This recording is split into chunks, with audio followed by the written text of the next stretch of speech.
How do you approach writing with students, particularly at the very beginning of their language learning journey? Today's episode is a leveling up episode where I coach Jenn, a middle school Spanish teacher in Illinois. Writing is the area where she wants to level up her teaching practice. So let's start the conversation. Are you a language teacher looking for some reassurance that what you're doing in the classroom is on the right track? Or maybe you're looking for some ways to teach even more effectively. If you're one or the other or somewhere in between, you've landed in the right place. This is the World Language Classroom Podcast with your host, me, Joshua Cabral. You're about to get tips, tools, and resources so that your students continue to rise in proficiency and communicate with confidence. Let's jump in. Vamos, allons-y. Hello, my friends. Bonjour, mes amis. Hola, mis amigos. Welcome to the World Language Classroom Podcast. I am Joshua Cabral, and you know I have to start by saying thank you so much for being here. You're a teacher listening to a podcast about language teaching, and this is on your free time. You're not at school, and so you're an incredible educator. This is only one of the many things that makes you an incredible educator. So today we have what I am calling my leveling up episodes, and this is a teacher coaching episode. I'm going to be speaking with a teacher who is teaching in the classroom, and it's our opportunity to take everything out of the world of theory and to get into the trenches. And so this is going to be sort of a coaching type conversation. And our theme is going to be about teaching writing, particularly at the novice level. And so the incredible educator, who I think is incredible because she wants to dive into her teaching and figure out ways to do it even better or face a challenge. So the wonderful teacher joining me today is Jenn Pittum. So Jenn, welcome. Hi, thank you so much for this opportunity. I'm super duper thrilled to be here, and I love your podcast. Okay, thank you so much. So Jenn, where are you? I am in the suburbs just north of Chicago, a little place called Green Oaks, Illinois, near Libertyville. Okay, and what do you teach? What levels, just for some context? So I've been teaching Spanish for about 23 years, and I've been teaching in a K-8 school for the majority of it, and elementaries. I've not taught high school, but did get my master's in 1995 in writing an exploratory Spanish program, but mostly I've been teaching 6th, 7th, 8th grade Spanish for the majority of my life. Okay, and that's what you're currently teaching now? So this year it's 6th grade. We start academic year in 6th grade, though they get K through 5 Spanish exploratory, and also 7th grade. So I am sharing this year 7th grade with another teacher. Okay, excellent. So now to get into the trenches of our teaching, what is that challenge area or that area that you want to improve on? I've been struggling with writing and how to encourage the kids to write without them being afraid, and then assessing it because they know it's going to be assessed. I just don't know what expectations to use. And even at this very low novice level, when these little 11-year-olds walk into my room, what expectations do I have for them, and how do I fairly create a rubric or assess them on that writing? Sometimes I wonder if I should even be grading writing, to be honest. Okay.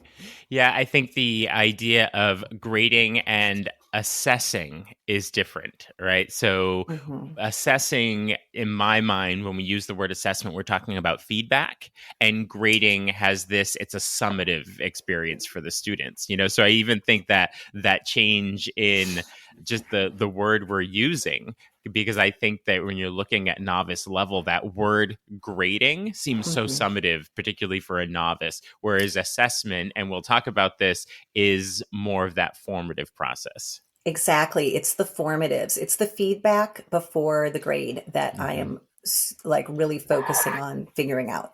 Okay. So if we get into the details a bit about this particular area, can you think of a specific example where you've noticed that this is not going so well with students? Like, what has led you to think, oh yeah, this isn't really working? I think it's due to the fact that when I realize, there's a bit of pressure on us you have to get so many formatives in, especially in a standards-based grading scenario. So I am a proficiency-based teacher, and we give standards 4-3-2-1 to the sixth graders. However, the seventh graders aren't graded on standards. So now I have to attach a traditional grade. That is a whole other story. So I'm going to focus on sixth grade novice low, goal being novice mid. The actual time that I thought, well, how can I fix this, is when we had done a clip chat. And we had done a lot of talking. There was a lot of talking and do you understand me? And them speaking back and a pretty low level. Yeah. But they are understanding and getting back to me. And I believe I gave them a free write. Now, this is after 4 or 5 days of discussing this story. And then I said, you have 5 minutes, write the story to me. They looked scared to death.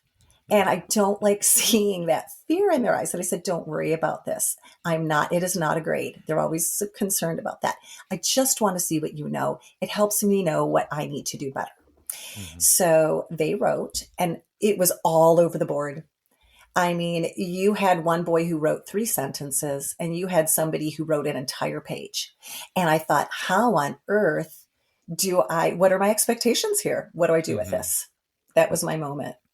Okay. So let's talk about what the underlying causes and factors might be. You mentioned that they have that fear of the grade on it. So if we look at that very different product that came from students, where some wrote a lot and some didn't, like, what do you think contributed to that student who produced more, and maybe what contributed to that student who produced less? Sometimes there's so many things. Sometimes I think is the students who are really good listeners, and I'm focusing on me escuchas, so you're hearing me. And, and I will call on these kids and they will answer. So some of them are they're so excited to do it. They're listening. They're being a part of the story. Some are not. They're just sort of off in their own world. And I try and keep them coming in. Some of them come in with this mindset, I'm a bad writer, and now you're going to make me do this in another language. And it's overcoming that mindset. I just have to keep telling them it's okay.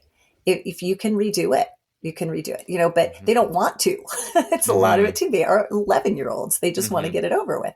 So I think sometimes it's the background knowledge, what they come in with, how good are their listening skills.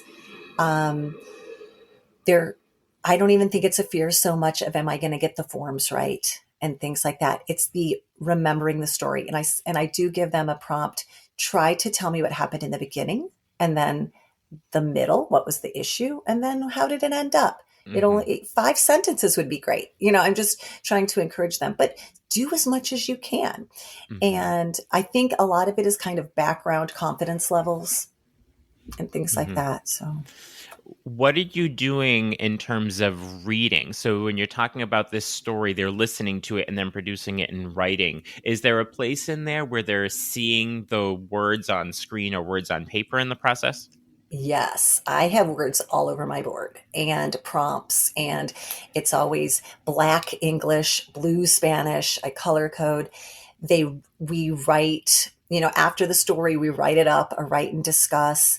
And we look at the grammar that way. I learned that from you and so many other blogs and teachers. So they do read the story. They do activities like ping pong reading and translating it and speaking it and running dictation. And I put as much in front of them visually as I can. Last thing I do is the output with the writing.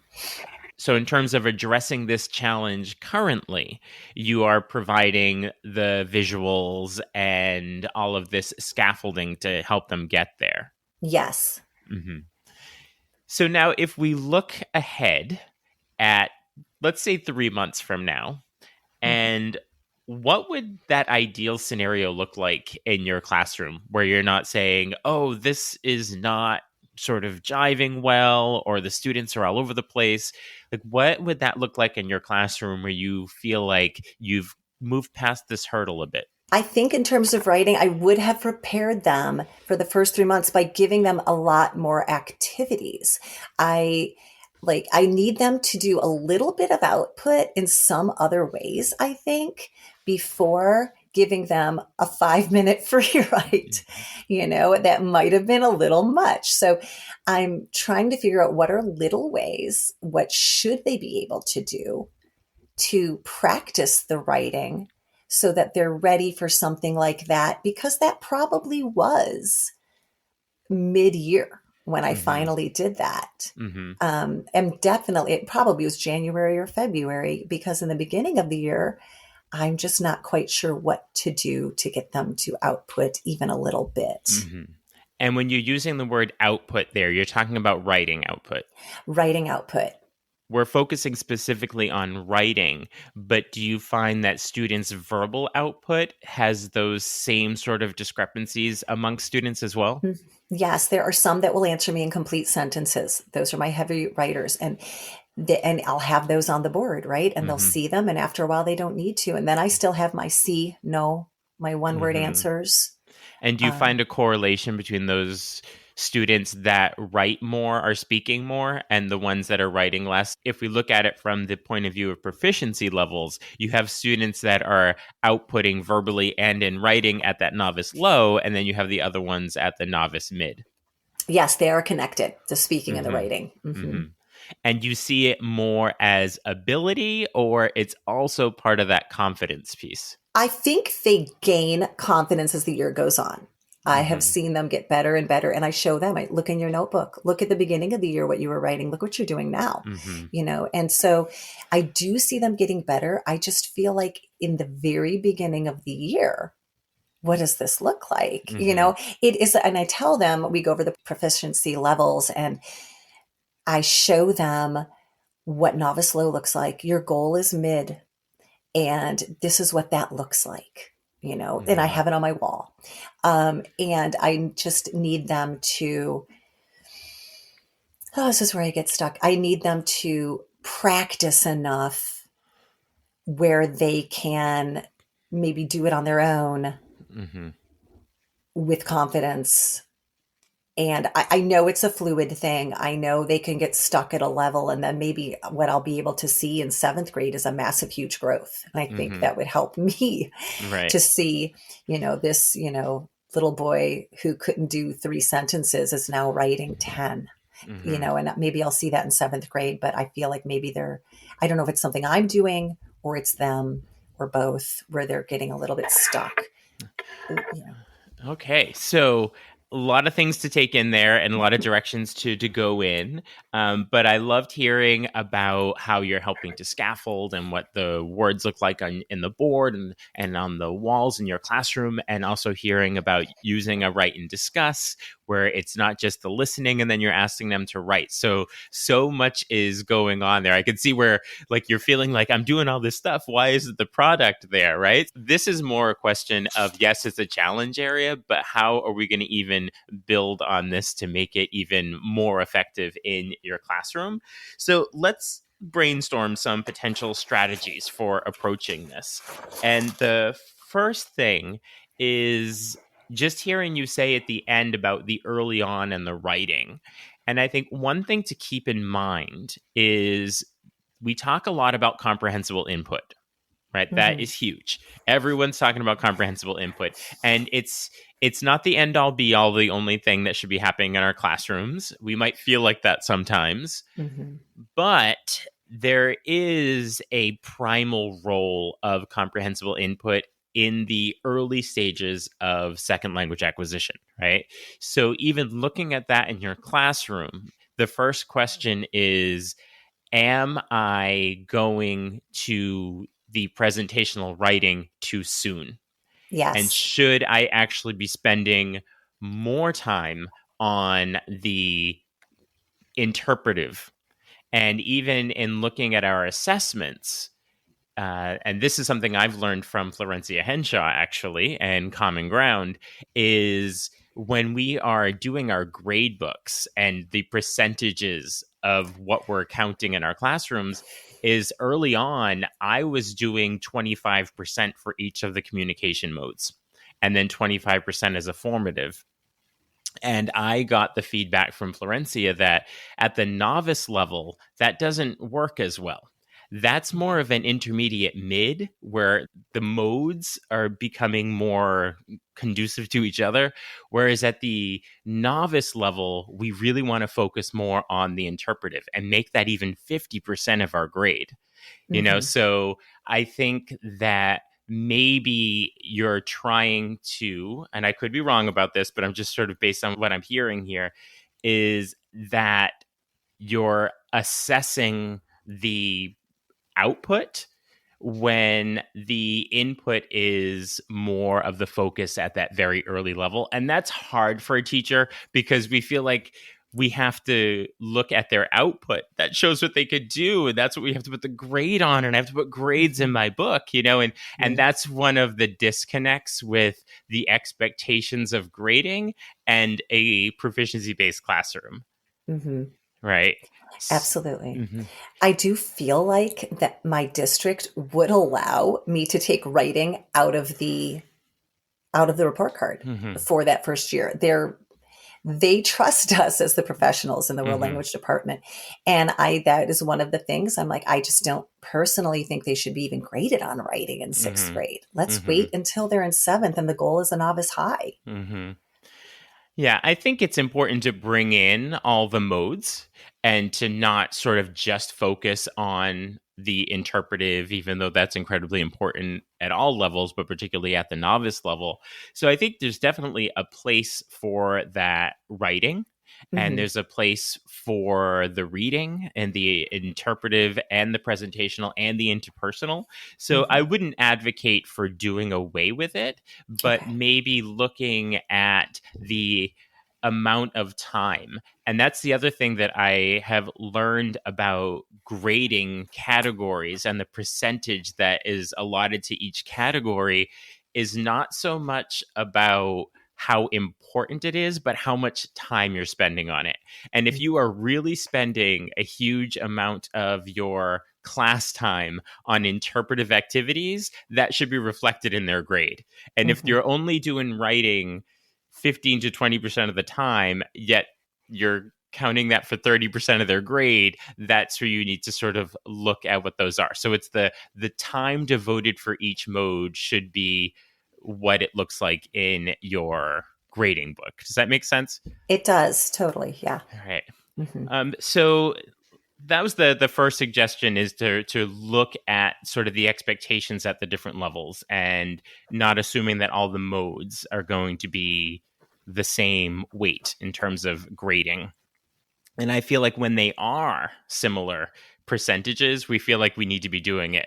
So you're saying I need to be doing more writing because it's such a big part of their grade. So the first part is to like look at how much, and then look at what the expectations are there, and focusing more on that interpretive. And the other suggestion here is looking at scaffolding, which it sounds like you're doing a lot in your classroom and really supporting students with that. But it's then moving towards autonomy and students doing it on their own. And I think there's some frustration that can come up when it's not sort of the shepherd and all the sheep.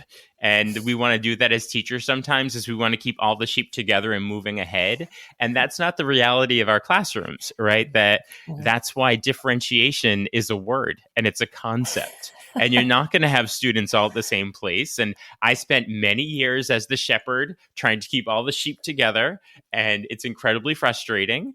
And Mm-hmm. you feel like you're always tending to the sheep that's not in the fold, and then you're not focusing so much on those that are where they're supposed to be. Does that sound Mm-hmm. familiar? Oh, yes, absolutely. Yeah, my entire identity is that one sheep that's straying out. So, yes. Right. So it's to sort of keep in mind that different students are going to be at different levels, and that's what differentiation is all about. So I think that in terms of having your goals for students, you do want to have common goals. We have to have that. That's part of our curriculum. Like you're saying, novice mid is the goal. Yeah. And the goal, and this is another change in our mentality and ideology of teachers, is yes, ideally the goal is every student gets an A plus and they achieve that. But the reality is that all of our students are different. They're coming with different experiences. Their demeanor lends themselves more to maybe the writing than the interpersonal. Mm-hmm. In the end, I think they'll sort of weigh out. Mhm. But particularly at that novice level, looking at sixth graders, I teach sixth grade myself. So I hear what this is like, that you're going to have students that are going to perform differently. And so we have to get comfortable as not being the sheep herders, that they're going to be in different places. And that's hard for us for teachers sometimes. You feel like that, like you're saying you're always. Yes, I totally agree with you. But I think now that I'm going to loop them into seventh, I'm hoping to see a huge advance and, it just Yeah. improvement in one way or another. So, Yeah. yeah. So I think part of this is, are you using rubrics at all? Yes. Okay. So just to make sure that the rubrics are really clear. And another thing that's useful with rubrics that teachers don't often do is have students actually use the rubrics to reflect on their own learning.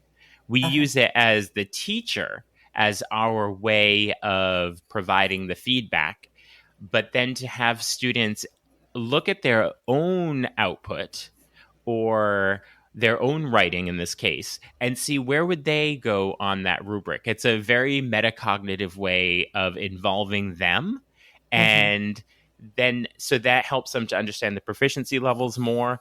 And this is actually something that I learned from Wormley. He has a couple of books on differentiation. When you give a writing assignment or any assignment that has a rubric, only provide on the paper the highest grade on the rubric. So only show them what will get them a 4 out of 4 in each category, not what will get them a 3, not what will get them a 2, because they will think, oh, that's kind of good enough. Hmm. But if the expectation is I can do this, and what I found in doing that is you actually have way more students able to perform at that 4 level than Uh-huh. they probably would have expected, because now they know that's your expectation. So I love this. And I have a question. Hmm. Should I add what it would be at novice high to see if they can challenge themselves, even though the mid is the top grade they can get? Yes, I would say that this is my suggestion. This could be a controversy, but this is based on Jennifer Gonzalez's concept of a single point rubric, where I do it as not a single point rubric. I actually use it as a 4 point rubric, but a 3 on the rubric is a B plus, and a Okay. 3 on the rubric is at level the expectation. Okay. So we have it in our mind that the at level expectation is an A plus. But when you do that, you're never allowing to go beyond that, because they're only going to Hmm. do what's going to get them the best grade, most students, Hmm. right? Right. But I've designed it so that in my rubrics, a 3 gives you a B plus when you do the mathematical equation and we have to give grades. And that is the novice low, like at the beginning of the year. But Okay. then to get a 4 is where they're actually doing something at novice high. So it gives room for those students to go into that A minus A range and actually be pushing themselves, Okay. and I've heard, there's pushback from students sometimes, or parents was like, but they did perfectly what you were asking. Why is it a B plus? And it's because there's room to grow, and Hmm. that's kind of our grade rubbing culture where that comes from. Yes. That's entering Mhm. into some scary Yeah, but it's places. it's a it's a way of making sure that students are able to go above. Now, that Hmm. wouldn't just be in the text type category, Hmm. where what they're producing, but the category also has task completion. But one of them is using previously learned and new vocabulary. Uh-huh. Hmm. So if they're using a majority of new vocabulary along with previous, or if they're only using new vocabulary and not previous, like that's not going to get them to the 4. So there are Yeah. things like that that push them up and give them opportunities in those particular ranges. Hmm. Yeah. So using rubrics differently to help foster growth rather than just being an assessment tool or a Hmm. grading tool. So using it that way fosters that growth mindset a little more there. Yeah. So a little bit of an action plan for you moving forward. I know there's a lot in there, and I'm going to send this all to you. Okay. I'm going to modify it so it's really specifically so that you have it. So for this week, I would like you to really reflect on the idea of what your rubrics do and look at them. And the great thing is you have rubrics. You have a starting point, right? So you're not developing this from scratch. And when you look at your rubrics, I want you to create one or two writing prompts that are going to scaffold students in moving beyond the expectation. That gives them an opportunity to do that rather than just what's expected. Look at the rubrics a little more and consider that idea of the single point rubric. And the single point rubric, the reason it's called a single point is because it only has the expectation on it. Everything else is blank. So it's not your typical rubric where it says what a 2 is, what a 1 is. Yeah. So you actually write in the reason it's a 2. So you can look at it also as medals and missions or glow and grow. There are different ways to look at it that way. Yeah. So when it's a 4, the box is blank. And you have a vocabulary section and you can say it's a 4 and you can write on there is you used a majority of new vocabulary and integrated it well with previously learned vocabulary.